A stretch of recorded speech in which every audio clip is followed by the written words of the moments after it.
হরে কৃষ্ণ বন্ধুরা, এখন যাব মন্দিরের দিকে। এই যে মন্দিরটা সামনেই, আমাদের ঘরের সামনে। এখন জব করতে করতে এই যে চলে যাচ্ছি রাস্তা দিয়ে।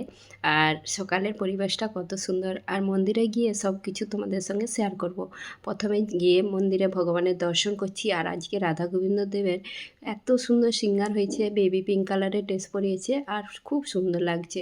তো ভগবানের আগে দর্শন করে তারপরে চারিপাশটা তোমাদের সঙ্গে শেয়ার করব। আর এই যে কত সুন্দর লাগছে রাধা গোবিন্দদেবকে, মহাপ্রভুকে। আর এখানে হচ্ছে এই সকালে সিঙ্গার হয়ে গেছে, বাল্যভোগও প্রসাদ লাগানো হয়ে গেছে। তো এখন হচ্ছে যে এইগুলো ভগবানের দর্শন করে আমি যাব রান্নাশালে। এই যে এখানে অনেক রান্নাশাল আছে, মানে 3 রকমের আছে। বড় রান্না হয়, যেখানে মেজো রান্না হয়, ছোট রান্না হয়, ভোগ রান্না সব। তো মাতাজিরা ছোট রান্না করছে, ভোগ রান্না। যখন অনুষ্ঠান হয় সেখানে সেই বড় বড় উনুন আছে, সেইগুলোনে তখন অনুষ্ঠানের সময় খুব অনেক ভোগ রান্না হয়। তো তোমাদের সঙ্গে শেয়ার করেছি যখন গৌর জয়ন্তী ছিল, এই যে বড় বড় কড়াই বসে আছে, আর এখানে বড় বড় রান্না হয়, ভোগ রান্না। আর এই যে এটা রান্নাঘরটা নতুন হয়েছে। এখন চলে যাচ্ছি সবজি বাগানের দিকে।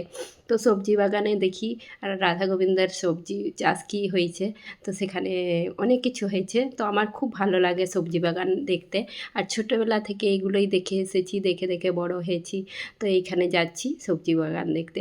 তো এখন এই যে সবজি বাগানের দিকে চলে এলাম। এই মাঠে কত কিছু হয়েছে, এগুলো সব রাধা গোবিন্দ দেবের।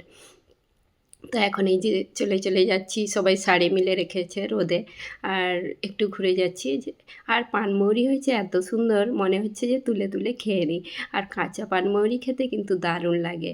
তো এই যে কত পানমৌরি হয়েছে, এগুলো সব কাজে লাগবে। তো আজ আর প্রভুজি আমাকে কিছু বরবটি তুলে দেখাচ্ছে যে কত বরবটি হয়েছে গাছে। এই বরবটি রোজেরই তুলতে হয়, না তুললে পেকে যায়। তো প্রভু বলল, দাঁড়াও, তোমাকে অনেক বরবটি তুলে এনে দিচ্ছি। তো আমি তো ভেতরে যাইনি, আমাকে তুলে এনে দিবে বলল।